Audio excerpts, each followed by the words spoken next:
Então, gente, bom dia. Estamos encerrando hoje a nossa série Calvinismo na Teoria e na Prática. E eu tô com esses dois livros aqui já como eu espalhei para vocês. A gente fez a votação, né? Pela primeira vez, algo inédito aconteceu desde que eu comecei a fazer as votações na Adoração Livre, né? Houve um empate técnico, né? De todas as séries. E acabou que eu fiquei responsável por escolher a série, né? Eu não queria puxar sardinha pra ninguém, não queria votar no que o Marcos tinha votado, nem no que o Micael tinha votado, nem no que ninguém tinha votado. Então eu resolvi escolher a própria série. Então o tema da próxima série vai ser discipular, o exercício de sermos imitadores de Cristo. E eu vou usar como base esses dois livros, né? Esse do Dietrich Bonhoeffer, Discipulado, e esse livraço aqui do Joseph Aldrich, Amizade, a chave para a evangelização. Vou usar mais esse do que esse, mas eu vou usar ambos e outros materiais de pesquisa também. Então já fiquem aquecidos aí, né? Na semana que vem nós teremos a comemoração, a confraternização dos 5 anos na casa do Micael. E na próxima semana a gente começa a série. Não sei, 5 encontrinhos. Coisa rápida que nem foi a série do Calvinismo. Mas vai ser imperdível. Não perco.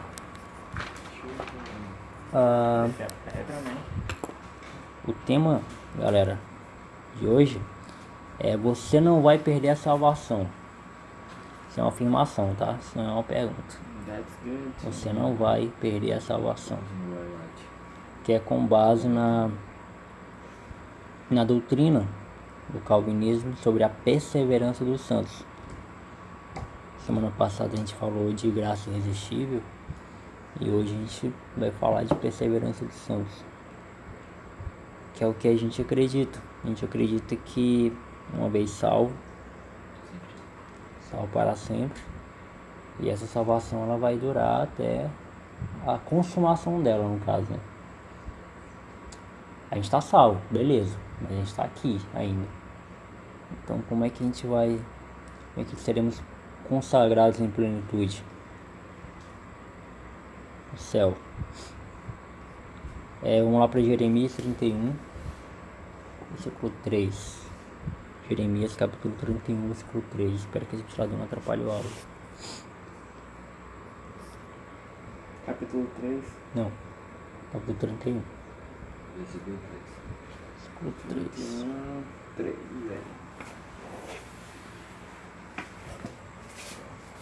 Senhor guia pronome oblíquo. 31, versículo 3 até o final. Quem achou pode ler já. O Senhor lhe apareceu no passado, dizendo: eu a amei com amor eterno, com amor leal.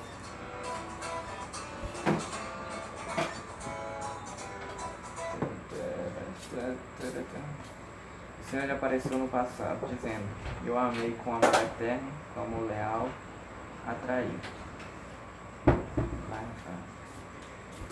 De novo te edificarei e serás edificado, ó Virgem de Israel. Ainda serás adornado com os teus adufes e sairás nas danças dos que se alegram. De novo você planará videiras, plantará videiras. Opa, é só o 3, gente. Micael leu o 3. O Senhor lhe apareceu no passado dizendo: eu amei com amor eterno, com amor leal a atrair. Isso. Gente, antes de começar, eu já quero dizer alguma coisa sobre esse versículo. O que vocês entendem por amor eterno? Um amor sem fim. Isso. Marcos. Amor sem fim, né? Isso significa que se o Micael bater em mim, eu paro de amar ele? Um amor é eterno. Deus é amor eterno. Então, exatamente. Decepar um braço. E o Micael decepar meu braço. Eu vou continuar amando Ele. Então o amor que Deus tem pela gente é um amor eterno. É um amor que não importa a circunstância. Esse amor ele vai subsistir, né? Então vamos lá. A definição da perseverança do santo é a seguinte: é a doutrina que afirma que o poder de Deus, pelo qual ele confirma e preserva os verdadeiros crentes na graça, é tão grande que isso não pode ser vencido pela carne. Ou seja, lembra daquela historinha que eu sempre falo que eu desconfio daquelas pessoas que são desviadas? Pois é, a gente vai aprender um pouco sobre isso hoje. Então é o seguinte: se Deus ele é maravilhosamente poderoso para quebrar o coração de pedra do homem, colocar um coração regenerativo, né, um coração de carne, se ele é suficientemente capaz de escolher pessoas, de eleger pessoas antes mesmo da fundação do mundo, se ele foi capaz de dar o seu único filho, né, para morrer por essas pessoas pela qual ele tinha escolhido, se ele é capaz de atrair essas pessoas de forma irresistível, ou seja, ele não fica batendo na porta até para que a pessoa abra, não, ele atrai essas pessoas para que essas pessoas venham conhecer o Evangelho gratuitamente, assim como foi cada um de nós. Ninguém veio forçado conhecer a Deus. Eu não fui forçado a conhecer a Deus, eu não estou aqui forçado. Ele me atraiu de forma gentilmente. Ele também vai ser suficientemente capaz de nos preservar até o último suspiro da nossa vida. Tá? Então não é aquele negócio de você se afasta da igreja, faz tudo de errar lá no mundo, aí volta o cão arrependido, sabe? Não, aí depois de novo, aí tomou um tiro, meu Deus, chama o pastor, chama o padre, a gente tem que falar as palavrinhas mágicas antes de morrer. Não funciona assim. Tá? Então a gente vai aprender um pouco sobre isso hoje. Provavelmente, dentre todas as doutrinas, essa seja a doutrina mais prática do calvinismo, né? Justamente porque a gente vê pessoas assim, a gente vê pessoas se desviando e voltando, desviando e voltando. E a pergunta que fica é: será que essa pessoa realmente é uma salva, é uma eleita de Deus? Será que essa pessoa realmente teve um encontro com Deus? Porque a gente já está cansado de aprender aqui na Adoração Livre, ou ao menos todas as historinhas que eu contei aqui para vocês, de pessoas que quando Jesus parou na frente, teve a vida transformada. Então que Jesus foi esse que parou na frente dessa pessoa? Um Jesus que é tão frouxo assim para deixar essa pessoa escapar da mão dele, para deixar essa pessoa fugir? Então a gente vai aprender um pouco sobre isso. E eu não estou dizendo, gente, não interpretem mal o que eu estou falando. Eu não estou dizendo que a gente não vai ter momentos de dificuldade na nossa vida cristã. Não estou dizendo que a gente não vai ter momentos de desânimo, a gente não vai ter momentos de a gente querer chutar o balde. Isso vai existir. O que não vai existir é eu pegar minha mala, eu pegar tudo que é meu e sair fora e curtir a vida doidada lá fora, entendeu? Longe de Deus. Isso aí não pode acontecer. Amém? Justamente por causa do seu coração, do coração que Deus colocou em você. O amor de Deus pelos eleitos ele é eterno, assim como a gente já aprendeu aqui em Jeremias. Ainda em Jeremias só muda o capítulo 32 agora. Capítulo 32, versículo 40.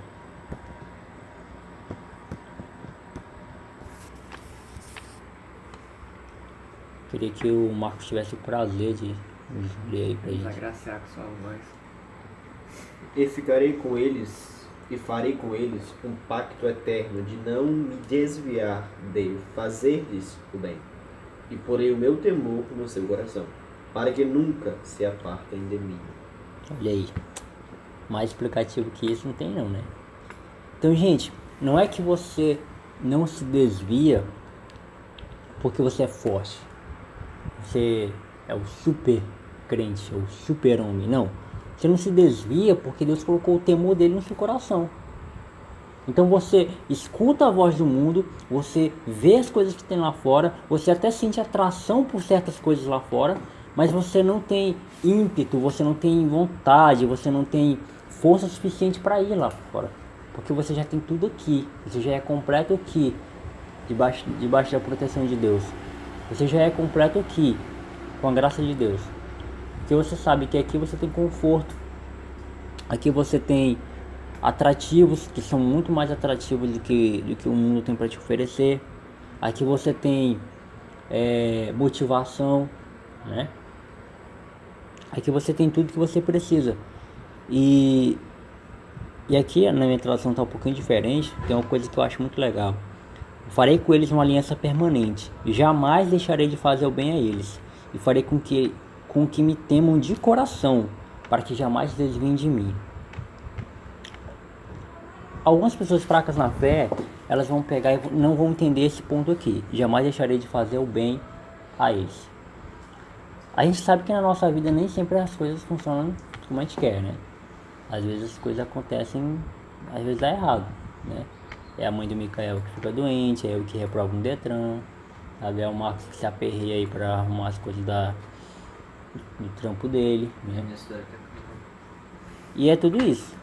Só que, mano, quem foi que disse que o bem que a gente, a nossa, quem foi que disse que a nossa visão de bem para nós mesmos é a correta? Sabe? Quem foi que disse que o bem que eu acho que é o bem para mim é realmente o bem para minha vida? O que eu entendo, mano, o que eu acho é aquilo que eu desejo. Eu desejo que aquilo ali aconteça pra mim. Mas eu não sei se aquilo ali é o melhor pra mim. Eu não sei. É tanto que a gente não sabe, porque a gente só sabe se algo é bom pra nós ou não depois que acontece. Olha aí o mistério, né? Não tem como você saber, você sabe. Seria legal eu comer um creme de maracujá agora. Caramba, traz aí o creme de maracujá. Aí você come, você acha gostoso, dá 2 minutos você vai passando mal. Caramba, não caiu bem não aquele creme de maracujá em mim. Ou seja, você só soube se fez bem ou não depois do resultado. E Deus não, cara. Deus ele sabe o que é melhor para você antes de acontecer. Então é por isso que muitas vezes ele não deixa que certas coisas aconteçam conosco. Por que Deus não permite que todos nós tenhamos muito dinheiro? Talvez seja por isso. Ele conhece o nosso coração, ele sabe a nossa fragilidade. Sabe? Ele sabe o que é entregar poder nas nossas mãos. Né? Então muitas vezes Deus nos permite, não nos permite certas coisas porque Ele está cuidando de nós. E outra coisa, o nosso temor a Deus tem que estar acima do nosso temor a qualquer outra coisa, gente. Não se submeta a coisas abaixo de Deus. Quando eu falo submeter-se, eu falo entregar-se, tá? Entregar-se. Não se entregue para coisas abaixo de Deus, porque você corre o sério risco de se frustrar. Ezequiel capítulo 11, versículo 19 e 20. Ezequiel capítulo 11,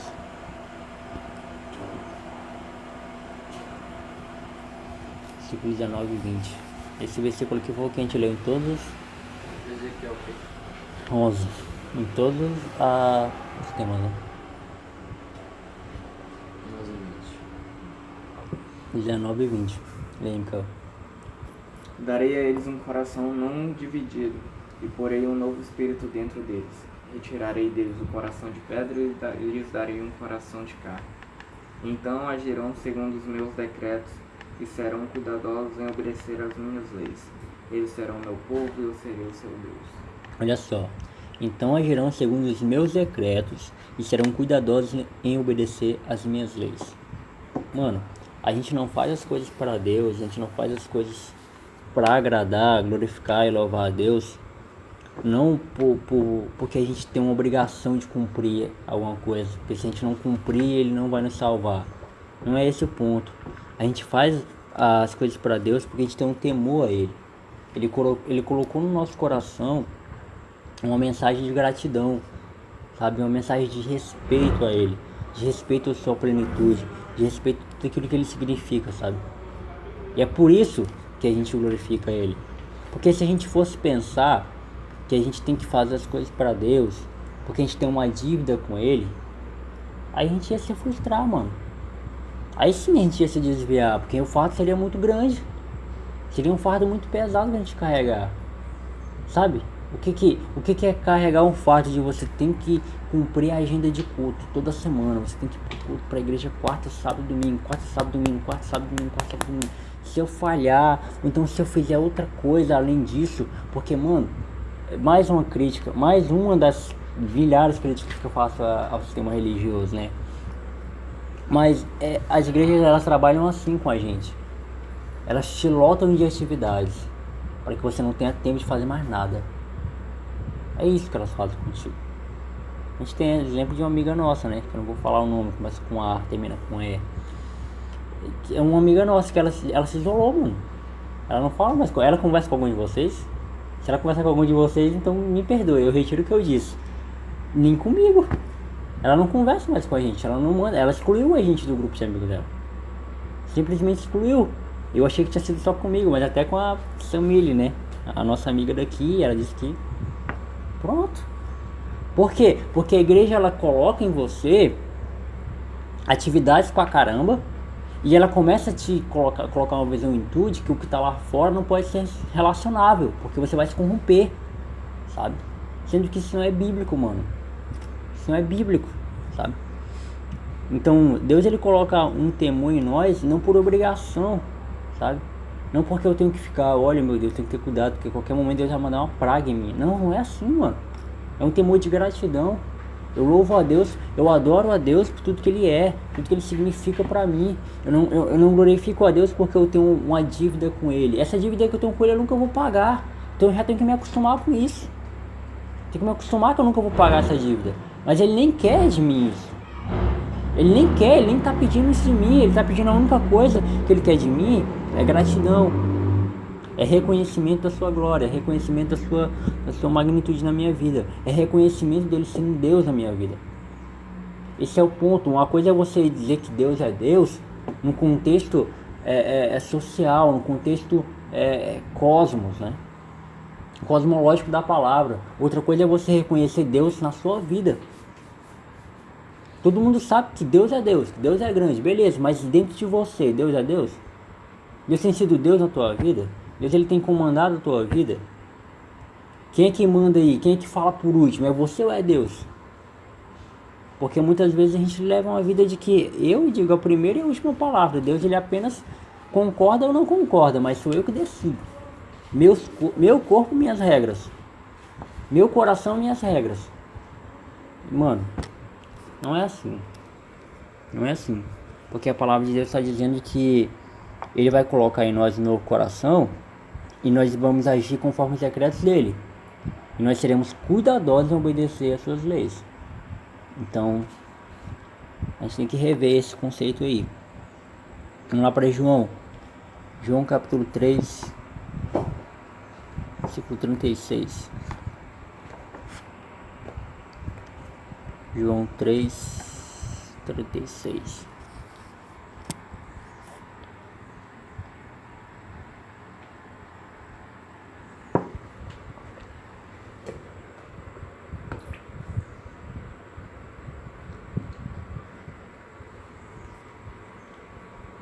Efa. Aquele que o aceita confirma que Deus é verdadeiro. João 3,36. Rafael nunca acerta, mano. Vai, mano. Por isso Quem crê no Filho tem a vida eterna. E o que, porém, desobedece ao Filho não verá a vida, mas sobre ele permanece a ira de Deus. Marcos, lê devagarzinho aí só essa primeira frase. Quem crê no Filho tem a vida eterna. Tá. Aqui tá dizendo que quem crê no Filho terá a vida eterna? Não, né? Não. Então tá dizendo o quê? Quem crê no Filho tem Tem. a vida eterna. E a gente já aprendeu que eterno é eterno. Não tem como ter um desvio de percurso nesse eterno. Então, quem crê no Filho tem a vida eterna. Então eu posso me desviar e perder a salvação? Não tem como. Não é eu que estou dizendo, é a Bíblia. É o próprio Jesus. Quem crê no Filho tem a vida eterna. Mas já quem rejeita o Filho não verá a vida, mas a ira de Deus permanece sobre ele. Olha só, mano. Vamos traçar esse paralelo aqui. Numa primeira frase, para um determinado grupo, ele está dizendo, ó, quem crê no Filho, ou seja, quem crê em Cristo, logicamente crê em tudo, né? Você não só crê em Cristo, crê no pacote completo. Crê na criação, crê no nascimento de Cristo, né? Virginal, Maria, na sua ressurreição, crê no pacote completo. Beleza, eu acredito em Cristo, amo a mensagem da cruz, me identifico com ela, acredito que eu fui salvo, ele me perdoou, beleza. Mas já quem rejeita o filho, nem vida tem. Para começar daí. O que ele tem é uma existência, sabe? E a gente já, eu não sei se eu já trabalhei com vocês essa diferença. Que na prática pode não ter, mas não pode não ter muita diferença, mas na teoria tem muito. Mas a ira de Deus permanece sobre ele. E por que a ira de Deus permanece sobre essas pessoas? Porque é o pecado, né, mano? O pecado, ele confronta Deus.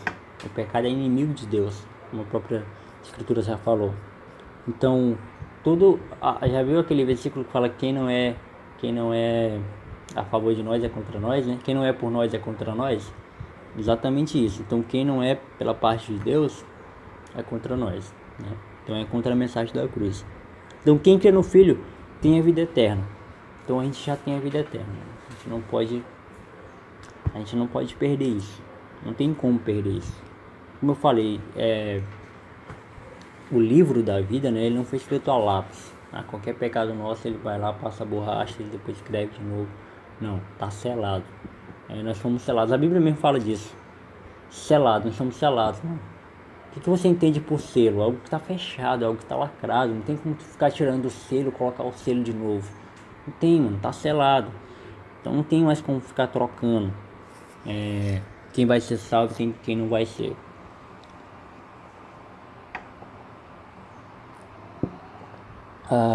E aqui, mano, eu até compreendo, porque é reconfortante a gente pensar que a gente pode perder a salvação.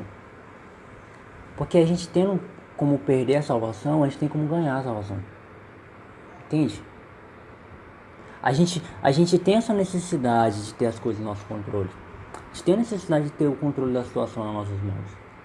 É algo de nós mesmos, da nossa natureza. Eu acho que Deus nos fez assim. Deus nos fez pessoas autônomas. O pecado é que corrompe isso. O pecado é que corrompe toda a nossa maestria de poder governar as coisas, né? Existe maldade no nosso governo. Existe perversidade na nossa forma de governar as coisas. Muito mais ainda na nossa própria vida, né? Existe perversidade, existe desequilíbrio. A gente comandar a nossa própria vida, nossa rotina diária, nossos relacionamentos, né? Nunca vivemos nunca na história da humanidade vivemos relações tão tóxicas como a gente vive hoje. Por quê, mano? Porque é um despreparo, um desequilíbrio em cuidar das nossas próprias relações, sabe? É uma carência acima de tudo, sabe? É uma permissividade acima de tudo. É uma liberdade acima de tudo. E isso é legal a gente pensar que não, a gente pode sim perder a salvação. Claro que pode. Um fulano que era da minha igreja ali, ele vivia na igreja, vivia cantando, vivia louvando. Se desviou, foi pra cachaça, bate na mulher hoje em dia. Mas está orando por ele, para ele voltar para Deus. Uma irmãzinha aqui da minha igreja, meu Deus, ela era uma bênção. Tava aqui 5 horas da manhã, meu filho, pra oração. Era a primeira a chegar e a última a sair. Cuidava das crianças. Hoje tá por aí. Tá, se casou pegou um homem casado. O cara se separou da mulher, agora tá com o cara e, meu Deus, é um inferno. Sua mãe está orando por ela vai voltar. Um fulano aqui, um jovenzinho aqui, gente boa demais. Líder de jovens, dedicado, ganhou muitos jovens para Jesus. Hoje está nas drogas, faz parte de umas facções dessa daí. Matou não sei quando, foi preso um monte de vezes. Mas ele vai voltar, a gente está orando aqui por ele. É reconfortante pensar nisso.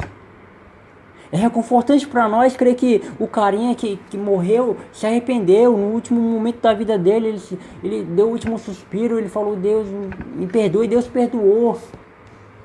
É reconfortante pensar nisso, porque a gente não sofre. Assim, a gente crê que a gente pode salvar todo mundo. Que qualquer pessoa que chega na igreja se emociona com o louvor, se emociona com a palavra, é crente. Só que, mano, deixa eu te contar um segredo. Essas duas horas que a gente tem aqui na adoração livre é o intervalo do jogo. O jogo mesmo é lá fora. É na tua vida diária. O que a gente tem aqui é um intervalo, é um descanso, é um momento que a gente senta, vamos louvar a Deus, vamos aprender um pouco de Deus, mas o que a gente vai aplicar mesmo é lá fora. É no teu relacionamento lá fora. É levar daqui pro jogo. As instruções que você está pegando aqui é pra vida lá fora. Não é pra ficar preso numa caixinha de quarta, sexta, sábado e domingo, não. Não é pra ficar preso dentro de uma caixinha onde eu aprendo pra mim mesmo. Tá ligado? E tudo que eu pego pra mim mesmo é meu, pronto. Não, mano. Deus não chamou ninguém pra ser alienado. Deus não chamou ninguém pra brincar. É tanto que Jesus joga limpo com a gente. Qual é o Deus? Qual é o Deus de todas as religiões que existem que olha pra tua cara e fala, mano, no mundo tu vai ter aflição, velho. No mundo tu vai sofrer. Ninguém diz isso. Ninguém quer esperar isso de um Deus. Ninguém quer esperar que alguém chegue pra ti e fala, mano, tu vai sofrer, velho. Tu vai sofrer. Tu vai passar por perrengue difícil na tua vida. Mas calma, eu tô sob controle. Eu tô sob controle da situação. Vamos lá para Romanos 8, versículo 28 ao 39.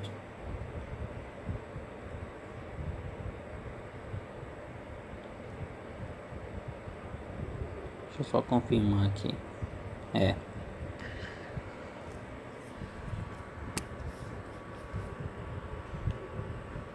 Eu vou dizendo quem vai ler cada versículo, tá? Eu vou ler, vocês vão lendo e eu vou explicando. Micael, leu 28. Sabemos que Deus age em todas as coisas para o bem daqueles que o amam, dos que foram chamados de acordo com o seu propósito. Ó, aquilo que eu tava falando lá atrás, mano. Nem tudo parece que é bem, né? Que é bom pra gente, né? Só que, olha só, sabemos que Deus age em todas as coisas para o bem daqueles que o amam. Esse é um versículo que me dá conforto. Esse é um versículo que me dá conforto. Ao invés de você falar, ao invés de você questionar, caramba, por que deu errado isso aqui? Sabe? Por que tá dando errado? Você tem que fazer o seguinte, como eu fiz na terça-feira passada. Deus, eu não entendo. Eu não entendo. Eu não entendi porque que eu reprovei aqui. Eu tava tão confiante, velho. Vi todo mundo fazendo, parecia tão fácil. E era tão fácil. Eu não entendo.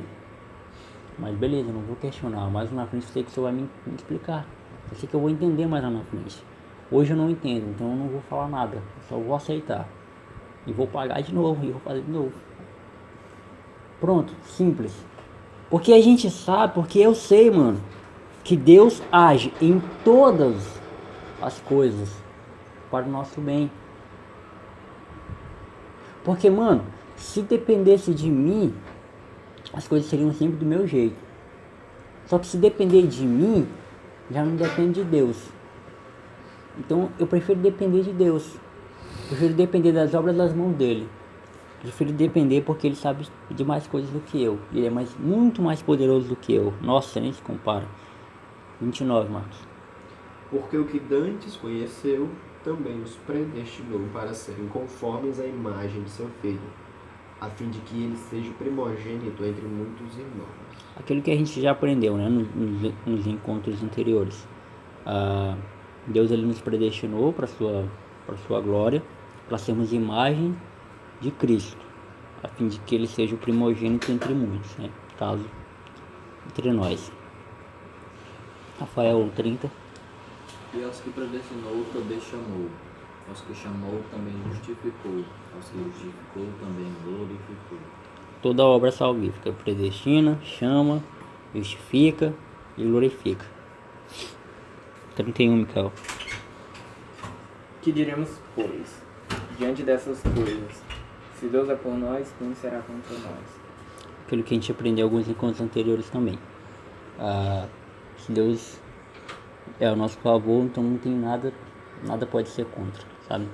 Nada. Marcos 32. Aquele que nem mesmo a seu próprio filho poupou, antes o entregou por todos nós, como não nos dará também com ele todas as coisas? Com ele, no meu tá assim, ó, dará juntamente com ele e de graça todas as coisas. Mano, O sacrifício que Deus fez pelo seu povo foi um sacrifício muito grande. Ele entregou o seu único filho para morrer por nós. Você vai encontrar no YouTube, mano, algumas pregações, alguns vídeos também, que é até interessante. Que o pessoal faz todo aquele drama, né? Tinha um único filho, Deus olhou para a humanidade, não viu ninguém justo, queria acabar com todo mundo. E Jesus pegou e falou: Pai, deixa eu ir lá, e pronto. E tem gente que faz até essa separação, sabe? Deus, Jesus. Só que, mano, era Deus que estava ali com Jesus. Era Deus que estava ali. Então, o sacrifício que ele fez foi um sacrifício muito maior de todos, né, eu acho, né? Com certeza. Então, ele vai dar, mano, aquele que não poupou seu próprio filho, entregou por todos nós. Como não nos dará juntamente com ele e de graça todas as coisas? Todas as coisas. Mano, quando o apóstolo Paulo aqui fala de todas as coisas, ele fala de todas as coisas que a gente necessita. Sabe? No céu vai ter todas as coisas que a gente necessita. Isso aí pode ter certeza. Todas as coisas que você precisa vai ter lá. Tá? E eu não sei se você já ouviu, né? Aquela pregação, aqueles versículos que dizem que no céu a gente vai andar em ruas de ouro e mar de cristal. Já ouviram isso, né? Tem uma música também. Rua de ouro, mar de cristal. Você entende o significado disso? Andar em ruas de ouro? Eu sempre pensei no literal. Não, mas é literal. A gente vai andar em ruas de ouro. Mas tu tem o significado de, por que a gente vai precisar andar em ruas de ouro? Tipo, Já entendeu isso? pode ser ouro ou barro. Faz. Porque não vai importar se a gente vai ter ouro ou não. Exatamente. Muita gente escuta esse versículo como sinal de ostentação, né? Olha só, venha. Deus é o dono do ouro e da prata, a gente vai andar em ruas de ouro. Não, mano. A gente vai andar em ouro só para dizer que ouro não é nada. Ouro vai significar barro. Ouro vai significar... Ele vai estar pisando. A gente vai pisar em ouro, porque não vai significar nada. Dinheiro no céu não significa nada. Porque tudo que a gente quiser vai ter. Não vai precisar comprar. Olha, Deus, isso é a melhor coisa da minha vida. Não vamos precisar comprar nada. Eu nunca mais vou precisar perguntar preço de nada. Duas coisas que eu mais odeio na vida, gente, é perguntar preço. Qual é a outra? Eu falei ontem mesmo pro menino ali. Pesar ouro. Não.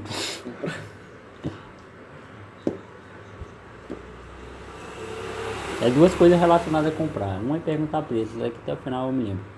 Dinheiro contado? Dinheiro contado? Esperar o salário cair. Tipo isso. Uma é perguntar preço. Eu odeio com dinheiro contado. Estou ali que é 3,80. Meu pai dá 3,80, eu odeio. Mas se eu tiver, eu levo R$1 mais. Tem alguma coisa relacionada a isso, mas Dinheiro eu contado não é perguntar preço. Que o legal é você chegar e pegar o que você quiser sem perguntar preço. Pô, é quanto? É Não 20 pergunta, reais. Só vai pegando, Pá, no final deu Tá aí, quanto. 20 reais. Só que aí, mano, quando você não tem dinheiro, você tem que regrar que você pode comprar o que você não pode. E aí você tem que pegar a marca mais barata, aí genérico. Você não pode Sempre pegar. compro genérico. Você não pode pegar o maior. Compro remédio genérico. Então é isso, a gente parou onde? Qual versículo? 33. 33. Vamos lá pro 33 então. Quem fará alguma acusação contra os escolhidos de Deus? E Deus quem os justifica. Esse ponto aqui é legal. Mano, o mundo ele nos acusa de várias coisas, várias vezes, né? E se a gente for cair na ladainha, a gente vai ficar doido, né? Muita gente quer ditar a regra sobre aquilo que a gente faz, sobre aquilo que a gente deixa de fazer, pá. Só que é Deus que nos justifica. A gente não tem mais esse fardo para carregar, né? A gente não precisa mais carregar esse fardo de eu tenho que andar aqui na linha. Se eu tropeçar, meu Deus. Se eu desviar da linha, meu Deus, vai cair todo mundo em cima de mim. A gente não precisa disso, mano. 34. Quem os condenará? Cristo Jesus é quem morreu, Ou antes, quem ressurgiu dentre os mortos, o qual está à direita de Deus e também intercede por nós. Intercede por nós, exatamente. Então, a gente não tem mais esse poder da condenação. É a pergunta que o apóstolo Paulo fala: quem os condenará? A gente não tem mais esse poder da condenação sobre nós. A gente não pode ser condenado. Foi Cristo que carregou essa condenação por nós. Todo o sacrifício dele ali era o sacrifício que nós deveríamos carregar, né? O sacrifício da penitência, o sacrifício de ser morto, o sacrifício de apanhar, o sacrifício de morrer. E esse sacrifício a gente não precisa mais. É tanto que até a morte para nós ganhou outro significado, né? Até a morte para nós não é algo mais um motivo de acabou o mundo. É um motivo de passagem, é o rito de passagem. Você está morrendo aqui para viver na eternidade, sabe? A gente está morrendo para a carne, a gente está morrendo para a carnalidade e para viver para a eternidade. Desconfie do cristão que tem medo de morrer, tá? Esse cristão que tem medo de morrer talvez ainda não entendeu o evangelho não, tá? Tem muitos cristãos aí que, meu Deus, é um amor excessivo à vida, até isso é pecado, tá? É um amor excessivo à vida, é a vida acima de tudo. Vaidade. Isso. A única coisa, mano, que pode estar acima de tudo é Deus. Qualquer coisa que você colocar acima de Deus já é pecado, né? Já é vaidade, exatamente. Isso que o Marcos falou que é interessante. E agora vem os textos que eu mais amo, né? Leia aí, Rafael, 35. Quem nos separa do amor de Cristo será a tribulação, ou a angústia, ou perseguição, ou fome, ou nudez, ou perigo, ou espada. Olha só. Quem nos separará do amor de Cristo? A tribulação? Ah, mano, fulano ele tava aqui na igreja, só que ele tava tão tribulado, que ele deixou de vir pra igreja, se desanimou, não vem mais. Mano, isso aí não pode separar ninguém do amor de Cristo, não. Angústia, mano, ele tá muito angustiado, velho. Muito angustiado, e ele desistiu, não teve mais força. Mano, isso aí não separa, não. Perseguição, o islamismo tá matando os cristãos, não sei aonde, tá degolando a gente, não sei aonde. Mano, também não. Fome, nudez, perigo, espada, não. Micael, 36. Como está escrito, por amor de ti enfrentamos a morte todos os dias. Somos considerados como ovelhas destinadas ao matador. Bem atual, né? Esse 36. Bem o que a gente vive hoje, né? Enfrentamos a morte todos os dias. A morte que o apóstolo Paulo está falando é tanto literal quanto metafórica, né? Enfrentamos, por amor a Deus, enfrentamos a morte todos os dias. Somos considerados como as ovelhas destinadas ao matador. É uma morte espiritual, uma morte física, uma morte de dignidade, uma morte em todos os sentidos, né? Eu lembro de quando eu trabalhava naquela antiga empresa lá, que tem telefone, tinha momentos que a empresa passava, porque a empresa ela tinha uma deficiência de deixar com que os funcionários sentissem o peso da empresa mesmo, tá ligado? Quando a empresa passava por perrengues administrativos, toda a empresa sentia. Até os seguranças, que não tinham nada a ver, sentia. Ficava um clima bem hostil, ficava um clima bem pesado, bem nuvens negras. E tinha dias, mano, que a gente ia trabalhar com esse peso enorme, que a gente sentiu o fardo do que é trabalhar, o que Deus falou lá para Adão, né? Pelo seu próprio suor você vai comer. A gente sentia esse negócio como se a gente não tava suando literalmente, mas era como se a gente estivesse suando literalmente. Suando, embaixo de ar-condicionado enorme, e era aquele fardo. Cada ligação parecia um tijolo que a gente tava carregando. E esse fardo aí vai matando as pessoas, mano. Vai matando as pessoas. E esse tipo de morte também sofre, né? No trabalho, seja na faculdade, seja onde for. 37, Marcos. Mas em todas estas coisas somos mais que vencedores, porque aquele que nos amou. Por meio daquele que nos amou. Que foi coisas aquele que nos amou. Que coisas que ele está falando? Tribulação, angústia, perseguição, fome, nudez, perigo, espada, morte. Somos mais que vencedores. Por que o apóstolo Paulo fala que somos mais que vencedores? Sabe dizer o porquê? Vou dar um copo d'água para acertar. Ele poderia só falar, ó, vocês são vencedores. Ele fala, serão mais que vencedores. São salvos.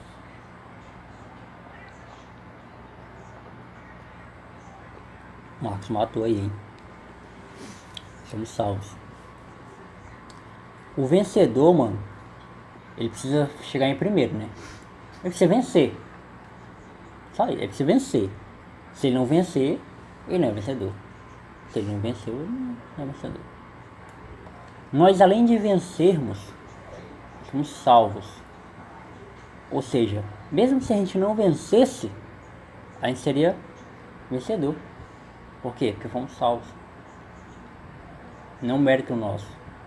Porque um vencedor, ele vence pelos seus méritos, né? Ele venceu. Mas a gente é mais que vencedor. Somos salvos. Somos amados, né? Coisa que muitas vezes um vencedor não é. Pense nisso. Micael, leu 38 e 39 aí pra matar. Pois estou convencido de que nem morte nem vida, nem anjos nem demônios, nem o presente nem o futuro, nem quaisquer poderes, nem altura nem profundidade, nem qualquer outra coisa na criação será capaz de nos separar do amor de Deus que está em Cristo Jesus, nosso Senhor. Mano, ele já começa dizendo que nem a morte nem a vida, já pra matar. Aí depois ele coloca outras coisas, né? Nem anjos nem demônios, nem o presente nem o futuro, nem qualquer poder, nem altura nem profundidade, nem qualquer outra coisa na criação. Ele ainda é mais enfático ainda. Nem qualquer outra coisa na criação. Tudo que você viu que foi criado é capaz de nos separar do amor de Deus. Como é que tu vem chegar pra mim e dizer que tá desviado porque passou fome? Tá desviado porque brigou com o irmãozinho da tua igreja? Mas, mano, como assim? Lá em Romanos 8:38 diz que nem a morte, nem a vida, nem anjos, nem demônios, nem presente, nem futuro. Principados é o que? Princípio. Principado, o que está constituído desde o princípio. Pode separar do amor de Deus. Ah não, mas eu ainda amo Deus. Eu amo Deus muito, só que esse negócio de igreja, mano, tu não tá entendendo. Tu não tá entendendo, mano. A Bíblia diz que nada dessas coisas é capaz de te separar de Deus. E tu tá longe de Deus. Tu tá separado de Deus, mano. Entende? Separado. Tu tá separado. Tu tá distante. O que é santidade? Santidade é um rompimento com o mundo. É um rompimento com coisas que não pertencem a Deus. Então, separado é um rompimento com coisas que pertencem a Deus. Então, tu tá separado de tudo que é Deus. Não, mas eu ainda amo a Deus. Mano, tu não ama Deus. Tu não ama Deus. Primeiramente, tu sabe o que significa amor? Pois é. Não é isso. Tu tá longe de Deus, mano. Tu tá longe de Deus. Então, mano, nada pode me separar do amor de Deus. Nada. Nada. Tem aquela uma musiquinha do J Neto, né? Nada me separa desse amor. Nada vai tirar Jesus de mim. É exatamente isso. Todo sofrimento acabou caminhando. Eu vou com Jesus até o fim. Olha só, que lindo. Sei que muito vou me alegrar por ter esse caminho a seguir. Confesso que eu não vou deixar e que nada vai tirar esse amor que existe em mim. Lindo demais essa música de J Neto. Vou botar pra tocar aqui. Mano, nada nos separa do amor de Deus. Nada. Nada. Mas, mano, minha mulher me traiu. Mano, nada. Mas o pastor me xingou. Nada.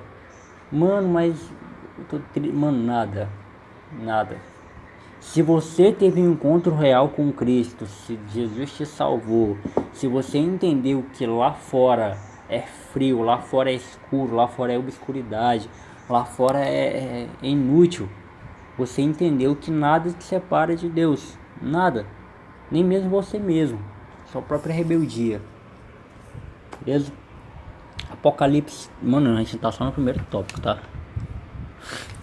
Apocalipse 13, versículo 8. Vamos já correr. Apocalipse 13, versículo 8.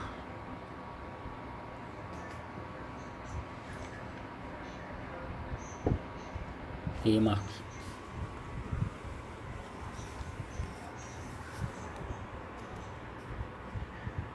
E adorá-la-ão todos os que habitam sobre a terra, esses cujos nomes não estão escritos no livro do Cordeiro, que foi morto desde a fundação do mundo. Apareceu até o... Leia aí, Marcos. Na tua tradução.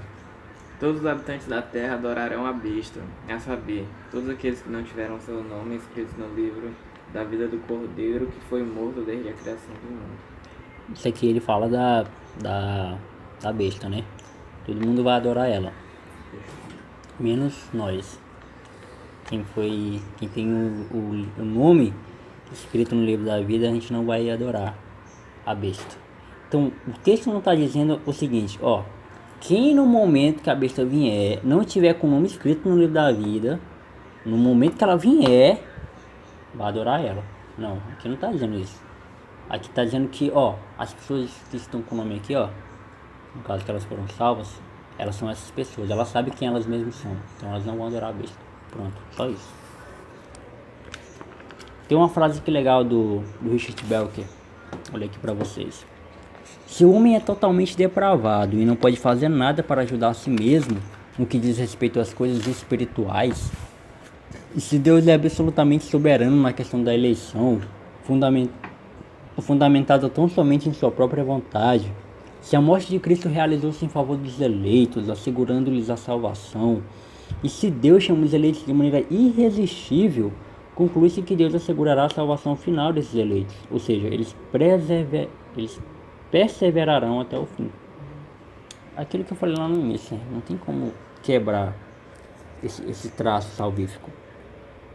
E aí vem um ponto que eu mais gosto, né? Os eleitos não podem se desviar. Vamos lá, Mateus 7, versículo 22.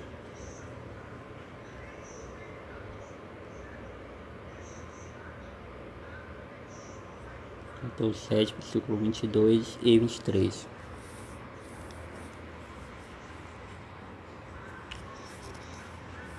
Rapidinho. Muitos me dirão naquele dia: Senhor, Senhor, não profetizamos-nos em Teu nome. Em Teu nome não expulsamos demônios e não realizamos muitos milagres. Então eu lhes direi claramente: nunca os conheci, afaste-se de mim vocês, que praticam o mal. É a justificação pelas obras, né? Vai ter muita gente que vai querer se justificar pelo que fez. Ah, mas a gente não curou tantas pessoas, a gente não orou por tantas pessoas.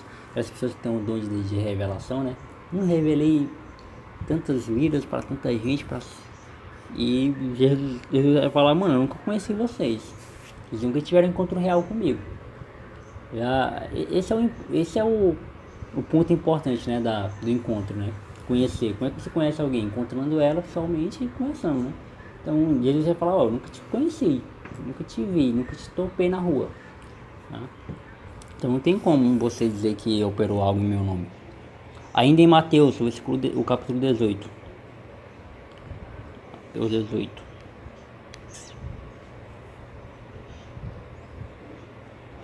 Versículos 12 ao 14.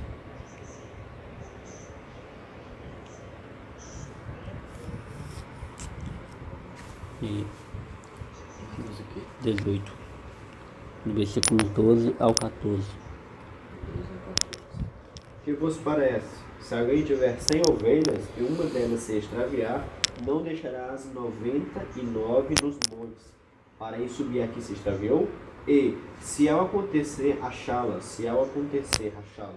em verdade vos digo que maior prazer tem por esta do que pelas 99 que não se extraviaram. 14. Assim também não é da vontade de vosso Pai que está no céu, que venha aparecer um só destes pequeninos. Mano, você percebeu que, olha só, não é que você vai viver eternamente firme todo tempo com Deus. Não, vai ter um momento que você vai se desanimar, tem um momento que você não vai orar, tem um momento que você não vai ler Bíblia, tem um momento que você vai fazer merda. Mas o que Deus vai fazer? Ele vai lá, você quer a ovelhinha, né, que se perdeu, ovelhinha negra, vai quebrar a sua perna, vai te botar no braço e vai te trazer pro rebanho. E vai te botar no meio das ovelhas, né? É uma historinha, não sei se vocês sabem, mas antigamente os pastores de ovelhas faziam isso com as ovelhas que se perdiam do aprisco, né? Porque eu não sei se você já viu um rebanho de ovelhas, mas elas são danadas, aquelas bichas. Então elas não viriam por ele mesmo trazendo. Então ele precisava fazer isso, ele precisava quebrar as pernas dela para que ela não resistisse. A mesma coisa é nós. Se você não fizer isso, a gente não vai vir sozinho. Lembra da depravação total? A gente não vai vir pelas nossas próprias forças, pelas nossas próprias pernas voltar para Deus. A gente não vai voltar. Ele precisa quebrar a nossa perna, botar no braço aqui, ó, no tum-tum, né? Tá no tum-tum aqui e levar embora. Levar lá para suas irmãs de novo. Pá. É isso que vai acontecer. Vamos lá. João, capítulo 10. Só que é claro, né, mano? Para que isso aconteça, a gente precisa ser ovelha. Então, se a gente nunca foi ovelha, Deus nunca vai sentir falta de nós. Ele nunca vai lá nos buscar. João 10, versículos 26 ao 29.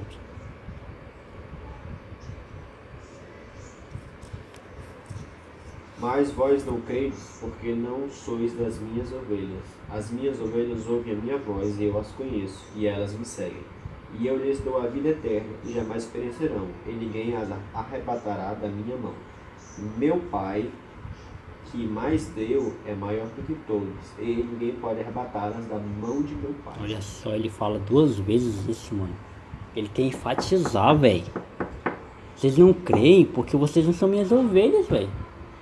Vocês não creem em mim porque vocês não pertencem ao meu povo. É simples. Porque as minhas ovelhas, elas ouvem minha voz. Quando eu falo, elas conhecem e me seguem. E eu dou a vida eterna. E eu lhes dou a vida eterna. E elas jamais perecerão. Jamais perecerão. Ninguém poderá arrancar da minha mão. Ninguém pode tirar nós da mão de Deus. Ninguém. Meu Pai, que as deu para mim, é maior do que todos. Ninguém as pode arrancar da mão de meu Pai. Então a gente não pode, mano, se desviar a ponto de não voltar mais para Deus. Não tem como. Ainda em João, só que o capítulo 17.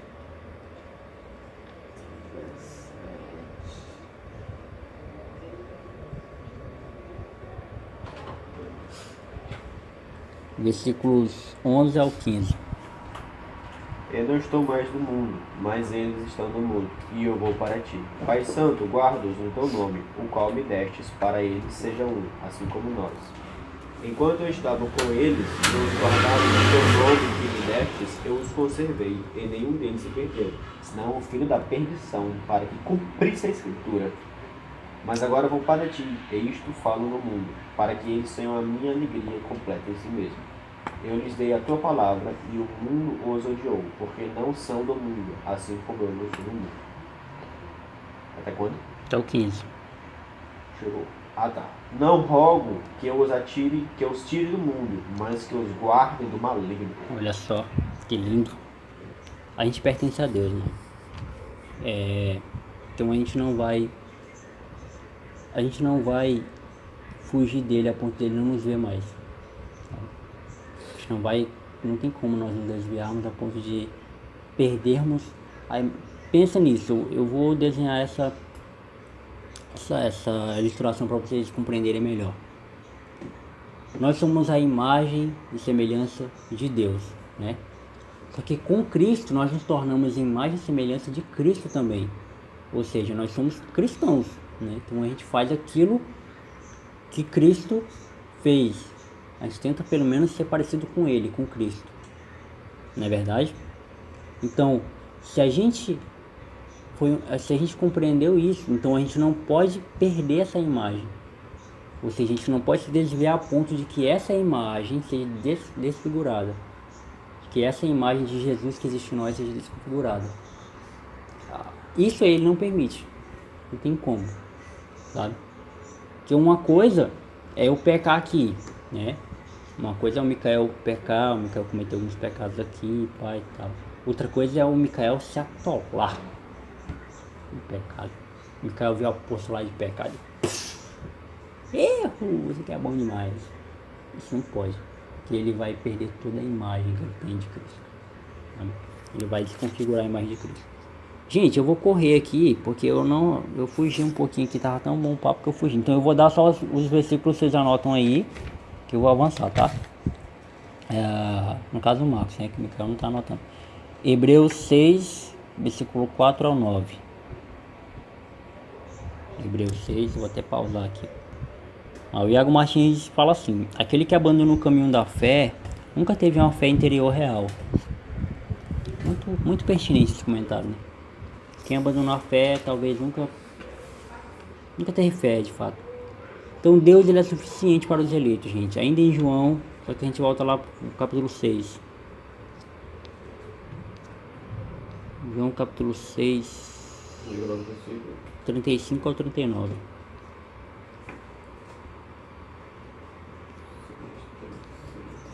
Declarou Jesus: eu sou o pão da vida, aquele que vem a mim de modo algum terá fome, e quem crê em mim jamais terá sede. Mas como já vos disse, vos me tendes vistos e contudo não credes. Até quando? 39. Todo que o meu Pai me dá virá a mim, e o que vem a mim de maneira nenhuma lançarei fora, porque eu desci do céu, não para fazer minha vontade, mas a vontade daquele que me enviou. E a vontade do que me enviou é esta, que eu não perca nenhum de todos aqueles que me deu, mas que eu ressuscite no último dia. Olha só, a gente está tendo cuidado de Deus, né? Cuidado de Jesus.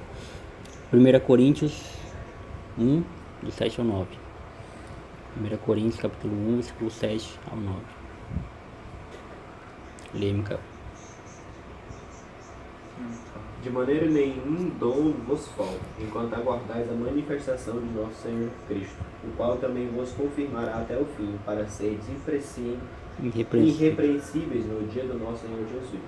Fiel é Deus, pelo qual fostes chamados para a comunhão de seu Filho Cristo Jesus, nosso Senhor. Mano, é tão autoexplicativo que eu não sei nem o que explicar para vocês, né? Tá tão claro, de modo que não lhes falte nenhum dom espiritual, enquanto vocês aguardam que o nosso Senhor Jesus Cristo seja revelado. Ele os manterá firmes até o fim. Ele os manterá firmes até o fim. Ou seja, a gente vai ficar firme na fé até o fim, gente. Beleza? A gente vai ter momentos de fraqueza, a gente vai ter momentos de desânimo, a gente vai ter um momento que a gente vai chutar o balde, a gente vai ter um momento que a gente vai sair fora. Mas a gente nunca vai perder isso, a essência da cruz, a essência de Cristo, de modo que a gente seja irrepreensível no dia de Cristo, né? Então, só para consagrar isso que a gente falou até aqui, Deus nos preservará. Mateus 24, versículo 21 e 22. Mateus 24, versículo 21 e 22. Porque haverá então a tribulação tão grande como nunca houve desde o princípio do mundo até agora, sem jamais haverá. Nem jamais haverá. E se aqueles dias não fossem abreviados, ninguém se salvaria. Por causa dos escolhidos serão abreviados aqueles dias. Por causa dos escolhidos. Filipenses capítulo 1, versículo 6. Filipenses capítulo 1, versículo 6. Capítulo 1, versículo 6. Bora, igreja, show. Estou convencido de que aquele que começou boa obra em vocês vai completá-la até o dia de Cristo Jesus. Mano, a obra de Jesus não é obra embargada da prefeitura. Não falta material. A obra que ele começa, ele termina. Então se ele começou uma obra em nós, ele não vai deixar pelo meio do caminho.